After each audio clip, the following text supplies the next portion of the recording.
बच्चों, पिछले वीडियोस में हमने क्रोनोलॉजिकल लोड कर्व या तैथिक भार वक्र और लोड ड्यूरेशन कर्व यानी भार अवधि वक्र को डिस्कस किया था। अब दो तरह के कर्व और इसमें ड्रॉ होते हैं जिसमें एनर्जी का कंपोनेंट इन्वॉल्व होता है, उनको हम डिस्कस करेंगे। टोटल 4 तरीके के कर्व लोड कर्व्स होते हैं जिन्हें ड्रॉ किया जाता है। तो आज पहले हम 2 कर चुके हैं, आज 2 करेंगे। इस तरीके से चारों प्रकार के लोड कर्व हम सीख पाएंगे। तो अब इस क्रम में नेक्स्ट जो कर्व है वो है एनर्जी लोड कर्व। पहले के 2 कर्व हमने देखे थे वो भार और समय के बीच में थे।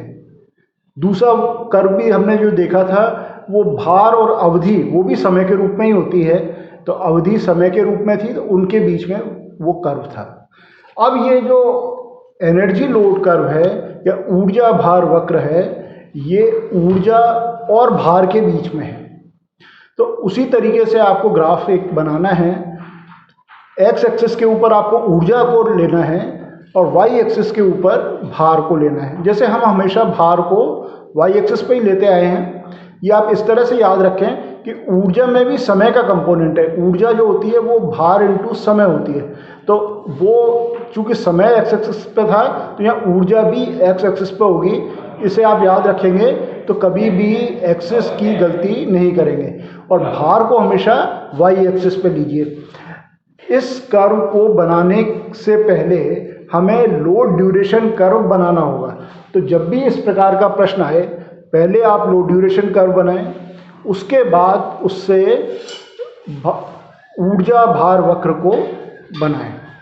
तो मान लीजिए एक उदाहरण से हम शुरू करते हैं कि एक उदाहरण है जिसमें एक लोड ड्यूरेशन कर्व है जिसमें प्रथम 6 घंटों के लिए 30 किलोवाट का भार है।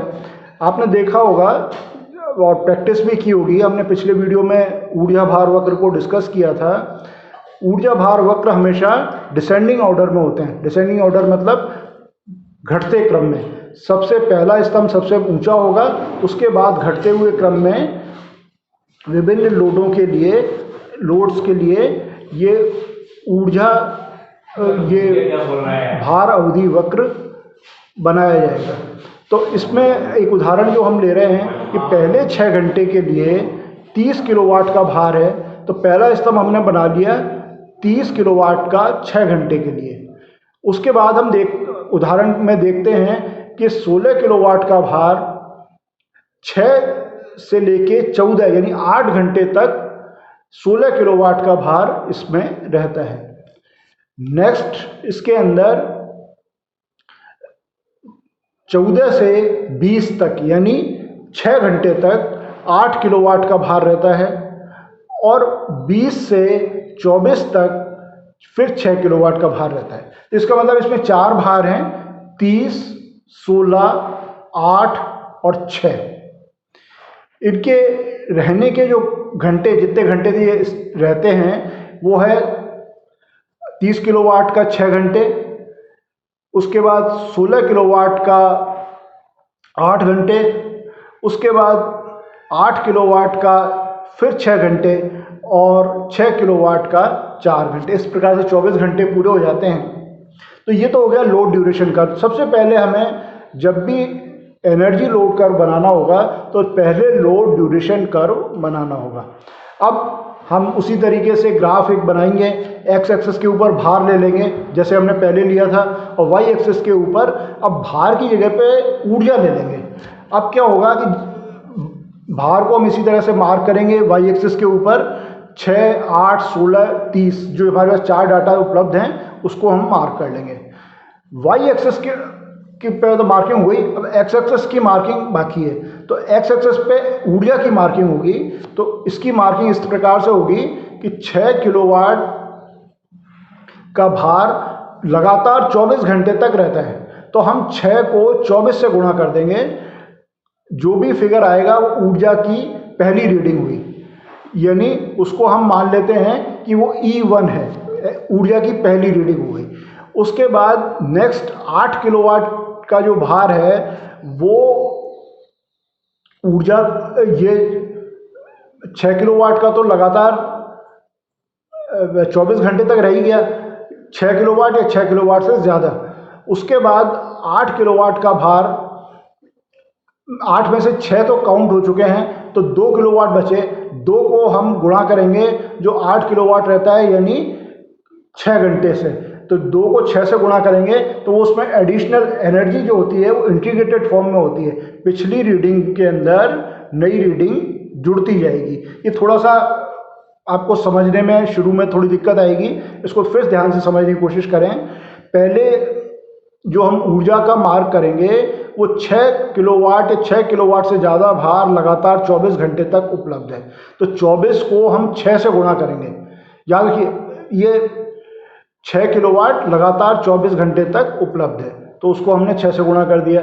उसके बाद दूसरी रीडिंग के लिए हम 8 किलोवाट की दी हुई है, तो 8 किलोवाट का मतलब जो वो तो हो ही गया 6 किलोवाट का, तो अब 8 किलोवाट जो है एडिशनल उसमें 2 किलोवाट और उसमें ऐड हो रहा है, तो 2 को हम गुणा करेंगे 8 किलोवाट जो रह रहा है यानी 6 घंटे, तो 2 को 6 से गुणा कर देंगे यानी 12 इसके अंदर और जुड़ जाएगा, तो ये हो जाएगी E2 की रीडिंग। उसके बाद 16 किलोवाट का नंबर आता है, तो 16 किलोवाट जो है ये 8 घंटे तक है, तो 8 किलोवाट तक तो हम काउंट कर ही चुके हैं। डिफरेंस जो है वो 8 किलोवाट को फिर 8 से गुणा कर देंगे और हमारे पास इस तरीके से 8 × 8 यानी 64 की रीडिंग इसमें आ जाएगी।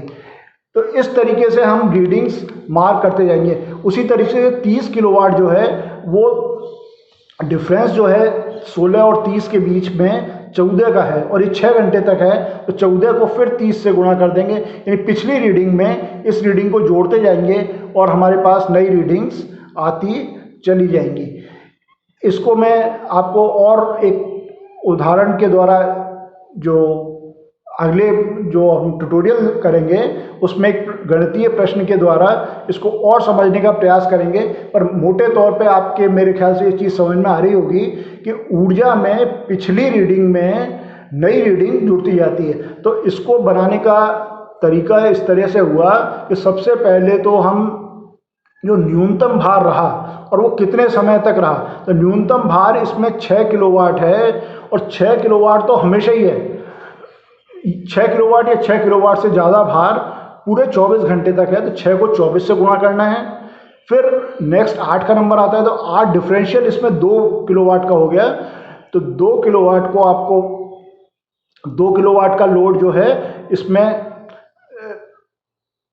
6 घंटे रहा, तो 2 को 6 से गुणा करना है और वो पिछली वाली रीडिंग में जोड़ देना है। तो इस तरीके से एक बढ़ते हुए क्रम में एक कर्व बनेगा और वो हमारा एनर्जी लोड कर्व होगा। तो हम इस स्थिति में 4 एनर्जी की रीडिंग निकालेंगे और ऊर्जा को कैलकुलेट करना सबसे आसान है। समय को यदि हम किलोवाट से गुणा कर दें तो ऊर्जा या किलोवाट आवर में एनर्जी आ जाती है, यानी ऊर्जा जो है वो भार इनटू समय, इस तरीके से हम ऊर्जा को कैलकुलेट कर सकते हैं। तो ये हमने समझा एनर्जी लोड कर्व। अब इसी क्रम में एक और कर्व बनता है, वो कहलाता है मास कर्व या मात्रा वक्र। मात्रा वक्र किस तरह से होता है, ये बनता है किलोवाट आवर यानी ऊर्जा और समय के बीच में। इसको आप समझें, ये ऊर्जा और समय के बीच में बनेगा। अब ऊर्जा को तो हम लेते हैं वाई एक्सिस के ऊपर और समय को लेते हैं एक्स एक्सिस के ऊपर। आप हमेशा याद रखें कि जब भी समय होता है, समय को हमेशा एक्स अक्ष पे लेना है और भार है तो उसको वाई अक्ष पे लेना है। लेकिन जो एनर्जी लोड कर्व है वो तो बनता है ऊर्जा और भार के रूप में, तो उसी तरीके से भार को वाई अक्ष पे ही लेंगे और एनर्जी में चूंकि समय का कंपोनेंट है, आप उसको इस तरह से याद रखें, इसलिए इसको एक्स अक्ष पे लेंगे। अब ये जो तीसरा कर्व, ये जो चौथा कर्व है मास कर्व जिसे या मात्रा कर्व कहते हैं, ये समय और ऊर्जा के रूप में बन रहा है। तो समय हमेशा हम एक्स अक्ष पे लेते हैं, तो एक्स अक्ष पे लेंगे और ऊर्जा को हम वाई एक्स पे लेंगे। अब इसको बनाने के लिए पहले हमारे पास क्रोनोलॉजिकल लोड कर्व होना जरूरी है।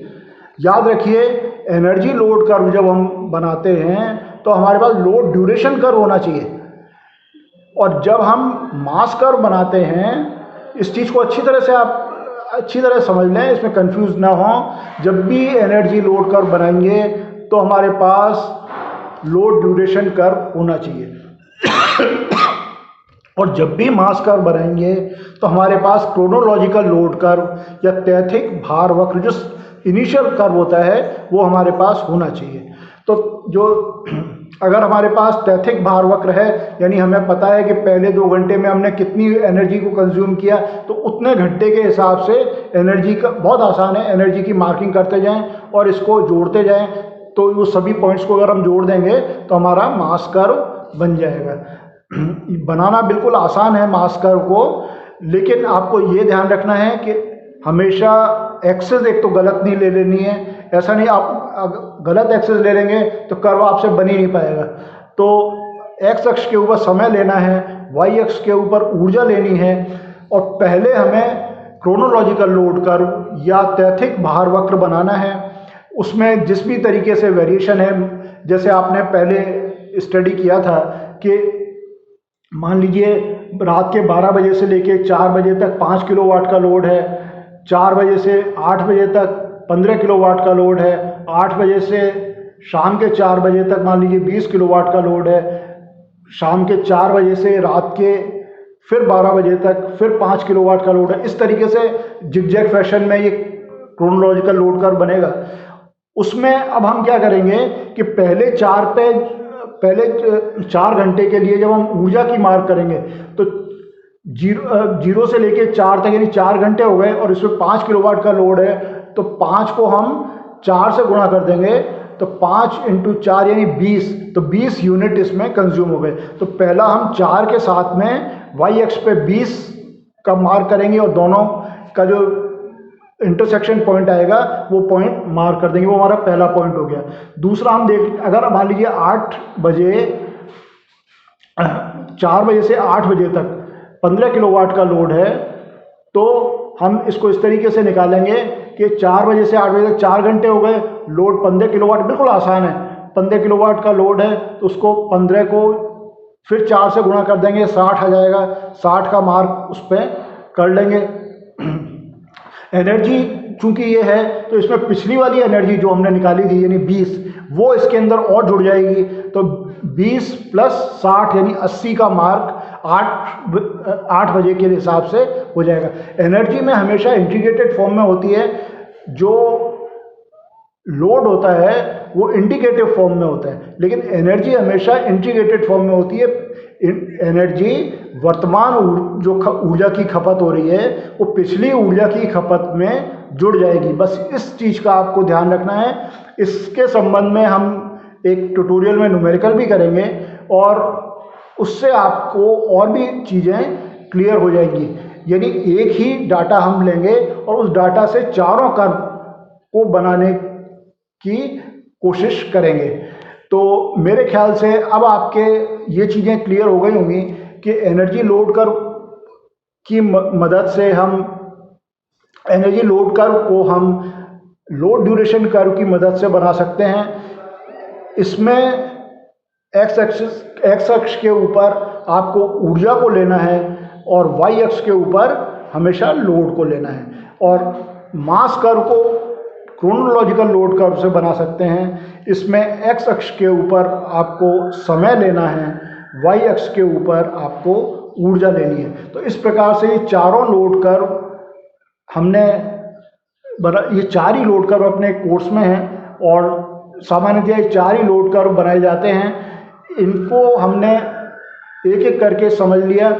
बिल्कुल आसान है, सहज है, लेकिन हमें सिर्फ इनका ये ध्यान रखना पड़ेगा कि थोड़ा सा कि जब भी हम ऊर्जा के कर्व बनाएं तो ऊर्जा के कर्व में जो वर्तमान ऊर्जा की रीडिंग है वो पिछली ऊर्जा की रीडिंग में जुड़ती चली जाए। इस तरह से हम जोड़ते जाएंगे तो हमारा ये कर्व आसानी से बन जाएगा। ये आप दोनों चारों कर्वों को आप समझ चुके हैं। अब मुझे आशा है कि इन कर्व को बनाने में आपको किसी भी तरह की दिक्कत नहीं आएगी। आपका बहुत बहुत धन्यवाद।